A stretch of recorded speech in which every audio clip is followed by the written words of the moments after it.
Welcome to another Founder Wisdom podcast. We have Waqar B. Hashim with us. Today, he's the founder at the Smartware Advisors. He's into product execution, risk diagnostics, and recovery for founders and investors. So, believe in the Bay Area. Waqar, welcome to the pod. Tell us a bit more about yourself and what you've been up to. Thank you, Charles. So nice to talk to you here today. So by background, I'm an engineer, and I've had a fairly long career in established organizations as well as startups. And my primary focus has been in product development. So starting at the very early stages, I worked as a research student at NASA, published a bunch of papers. I was one of the first guys who worked in computational fluid flow simulation. So that became a thing, obviously, airflow, thermals, and all that stuff. And then I had a pretty long career at one of the large automotive companies, went through a lot of ups and downs in the startup arena, learned a lot of things, saw a lot of great leaders in action and not so great leaders in action. Um, and so what I focused on was the power of decision making, and how can you create repeatable systems for decision making that are relevant for the context that you're trying to work with.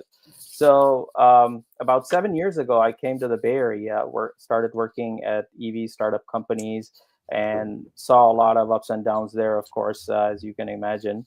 And then about 2 years ago, I started my own practice.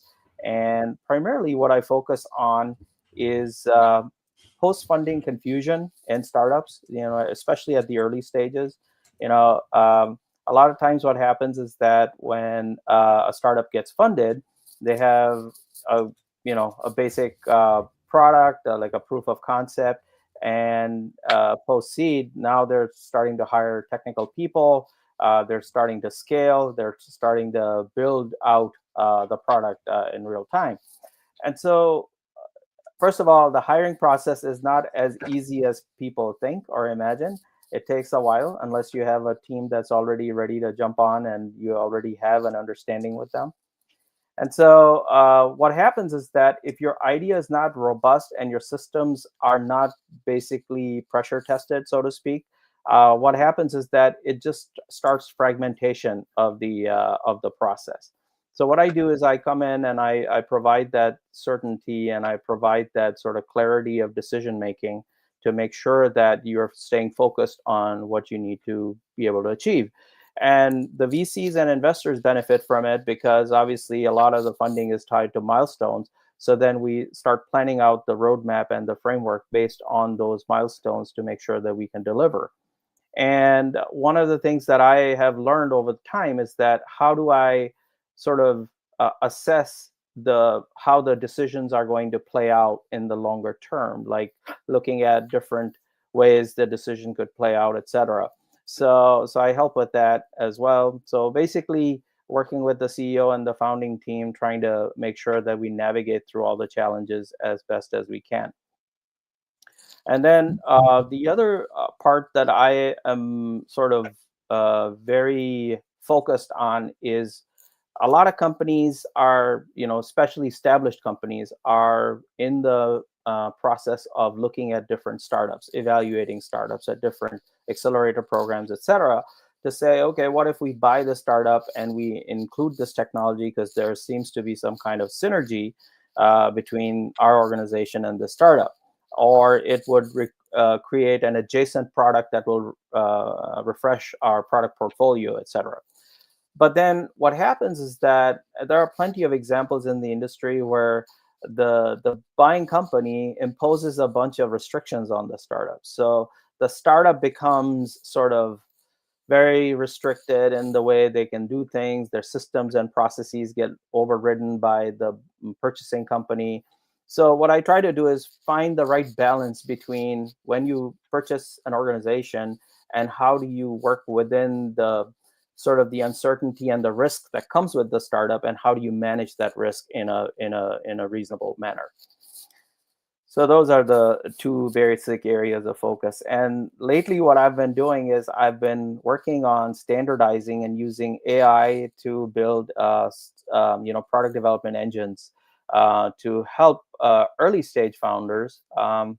As part of my work, I also mentor startups at different accelerators and incubator programs. And what I've seen consistently is that the early stage startups, they're being told, oh, go figure this out or figure that out. The advice is kind of random and scattered in most cases, and so it leads to a lot of confusion and waste of time for early stage founders. So what I'm developing is a tool, and I'll tell you a little bit about it later. It's very interesting to see the reaction of people when they go through that process, and what seems to take like months and months in the traditional way, they can learn fairly quickly in a matter of days. So yeah. And you've hopped between jobs and foundership. Like, do you feel you're all in into foundership right now, or are you still open for jobs? So I'm fully committed to what I'm doing right now because I feel that there is definitely a need. I could, like, if the right opportunity shows up and there is a big need as a fractional, I could definitely do that. I have the bandwidth, and I do have a small team that works with me. But but the thing is that my focus is to have a way to standardize a lot of these things into repeatable systems that can be used. One of the things that obviously AI offers us is the opportunity to not really focus on the decision making part, but mostly the pre-work that leads to the decision. And so what I'm focused on is how do we make that pre-work go a lot faster, because that's usually the thing that takes a lot of time in product development. Right. How is it to go through GM from their I mean, not very beginning, but in the 90s, and then to the 2007/8 crisis, and the after GM when the government actually bailed them out? Well, I cannot comment on a lot of these things because obviously I was like a very small portion or very small part of it. But the thing that I can comment on is that what I went through with the company was one fantastic education, because the opportunity I got was to work on different product programs in different stages and in different countries, even, right? I lived in Korea for a while, South Korea, and I visited other places and worked on a number of joint venture programs. So the opportunity to learn was just outstanding. And then they had a very rigorous training program where we would be subscribed to go sign up to take classes and attend lectures with some really iconic people in the industry to really learn from them. So I think for me, it's one fantastic education, and also the opportunity to see so many problems play themselves out in real time, and then figuring out how to solve those problems. So I'm very grateful for that. That was just a fantastic opportunity. And was it And a shock for you when you went from GM, Comfy GM, to Faraday Future when they started? well, nothing is comfortable in product development. I mean, you just get used to the chaos, and you learn to develop a sense about how much chaos at what stage is acceptable, right?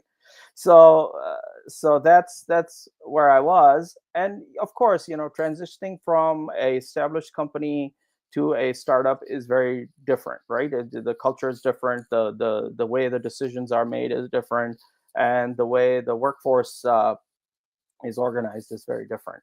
So I've always been sort of a hands-on person. I've never been like an executive leader where um, I would just go and say, hey, come to my meeting and present to me the ideas, and then I'll decide what to do.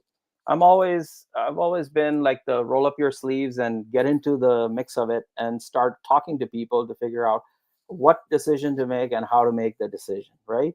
And I think I found that method to be very productive, because then the team has like an investment of not just their personal knowledge but also their emotional knowledge of what needs to happen at a certain stage in a product program. So I think that transition was, yes, it was difficult at first, but I, because of the ability to engage with people directly, I was able to overcome that, and I think the results were very good after I started. Tell us, for those that don't know about Faraday Future, vs Tesla, vs all the other competitors, even BYD nowadays. Like, where do these guys stand? And what was your contribution also So specifically? my I think a lot of my stuff is under NDA, so I can't go too much into the details. But basically, it was in the product development area, and my thing is that you know anytime you're dealing with a product that's complex, like it involves a bunch of hardware, it involves a bunch of software, control systems, etc., etc., etc., it requires a lot of patience and precision on how you make the decisions, what decisions you make, and how you sort of deal with the crisis of the moment, because you will face crises in any kind of situation, whether it's a very well-funded company or very much of a bootstrapping company. um, those decisions will come up, and so you just got to mentally prepare yourself to be able to handle it. And I can tell you that people talk about, okay, the success of one startup versus the other, et cetera, et cetera. uh, I think a lot of it has to do with the ability of the founders and the founding team to handle that kind of stress, and how do you take that stress and translate it into uh, good decisions for the moment, so that they end up benefiting you in the long run.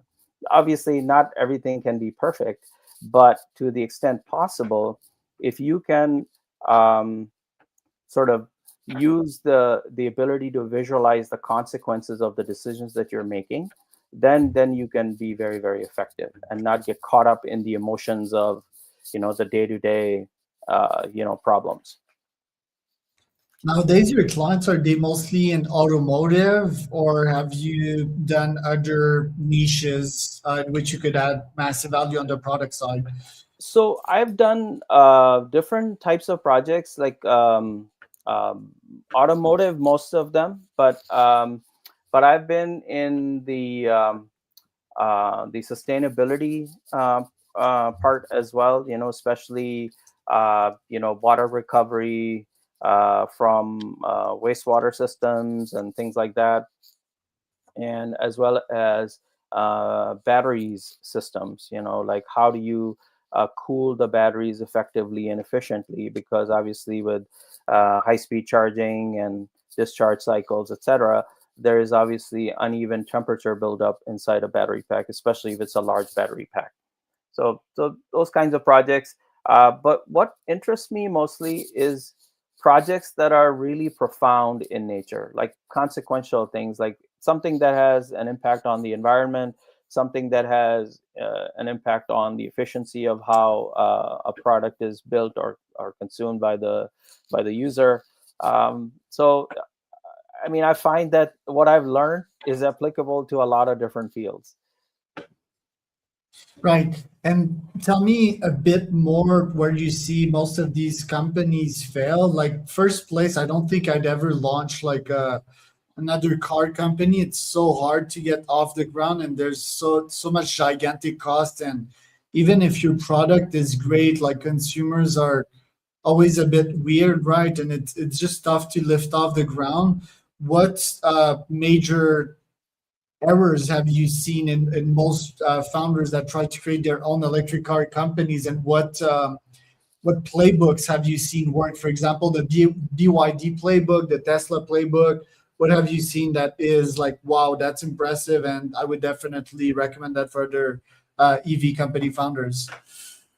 So what I've seen, like as a general rule, anything that involves hardware and software, is very, very difficult to execute because hardware particularly drives a huge amount of investment, and then the test and result cycles are very long compared to software, as you can imagine, right? The thing that I see is that in the early 2007, 8, around the global financial crisis timeframe, there was enough motivation by the government to incentivize some of these things, not just the U.S. government, but globally, right? And then there was also this sort of shift in technology. Like for years and years, the reason why the automotive industry was so tough to break into is that making the engines and the transmissions and the controls for those systems and fine tuning them to launch a vehicle, that was like core, very guarded knowledge. It's kind of like the formula for Coca-Cola. That's how tough it was to break into that system. But then with the electrification came this opportunity to just completely turn the tables on that technology.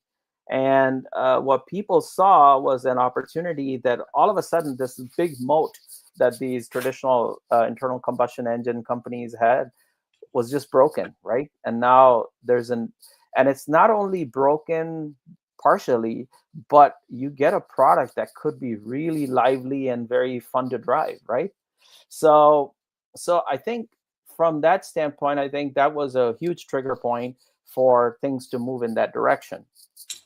However, the thing that is still catching up is like the charge recharge of the battery systems, maintenance and cost of the systems. You know, what type of materials are you using for that, the sustainability impact of those materials, et cetera, et cetera. So that will take some time to work out. I mean, it's not done yet. So over time, what you will see is that the battery costs will come down. And then at that point in time, it's just the economics that will sell the product. Right now, we're not there yet. But I think eventually we'll get to that point.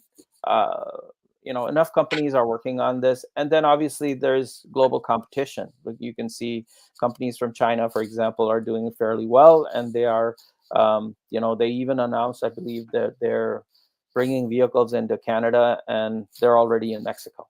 So you can see that there is opportunity there, but as to how this thing plays out, I think it's just time and motivation. Who's motivated to do what in this arena is what drives it. Right. And with your firm, Smartware Advisors, how do you do your go-to-market? How do you get new clients? Is it purely referrals, or you have other systems to bring you potential leads? So my business is based on trust and performance, right? You don't hire somebody to just come in and really work with the crown jewels of your enterprise without that trust. So my referrals are mostly based on my personal contacts in the industry, and people who hear about what I've done in the past, and then they come in and talk to me and discuss the problems that they are facing. And so most of the time what I do is I do like an advisory briefing, which is listen to the problem, understand what is at stake, and I would provide them with like a frame of reference on how to go tackle it. So that's called the product clarity briefing. And it's like a 30-minute conversation. I'll understand the problem, and then I'll provide a written summary with some actionable items. And then the second step would be, okay, so if they come back and say, well, we don't have the bandwidth to do this ourselves, why don't you come in and work with us? So then I can either join as a fractional or work with them on a weekly basis to say, okay, these are the things. We're going to put some milestones together, and we'll do a clarity diagnostic and a sprint of how to align everybody, how to get everybody focused on what needs to be done. And that usually does it. My goal is not to be like the traditional sort of mentor or consultant model where it's kind of a lifelong thing. I want people to be self-sufficient. Once they understand the repeatable systems and processes, then they can just do it on their own. What I like about your websites, like public case analysis and like all these failure stories, let's pick a couple that are quite poignant and that we don't know about. I mean, you mentioned Juicero, Google Glasses, Jawbone, Boeing 737 Max, which is quite impressive. But I don't know about Quibi or Quibi. I don't know about Proteus, Litro, and Catera. Can you tell us about like what happened at these companies and what product mismanagement lesson you've got out of these?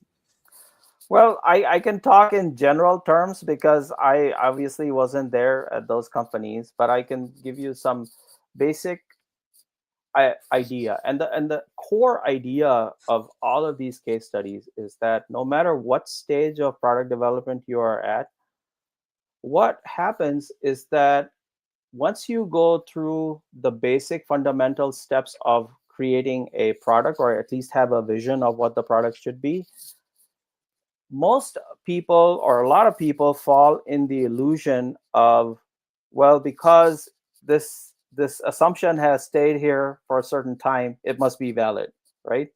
So there is sort of this lack of effort to test the assumptions at the early stages, right? And that is what usually leads to a big problem. You can see there's many examples in the industry. I don't have to name anything, but if you haven't tested your assumptions and really done a good job of making sure that they are robust assumptions, uh, it will show up.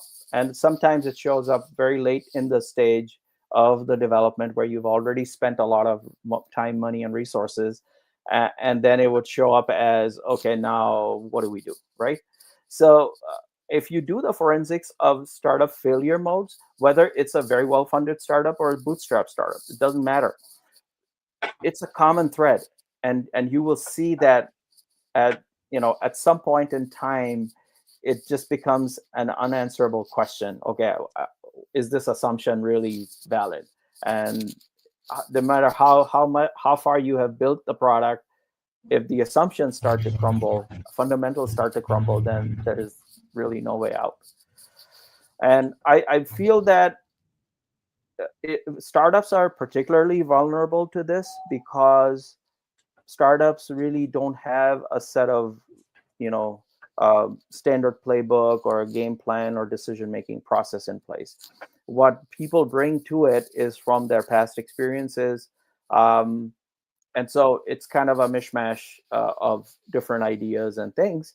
However, the reason why more established companies are not prone to this is because they have standard systems that they have worked through the process multiple times, and they've sort of vetted and synthesized their decision making process to the point where they've taken out all the bugs, so to speak, right?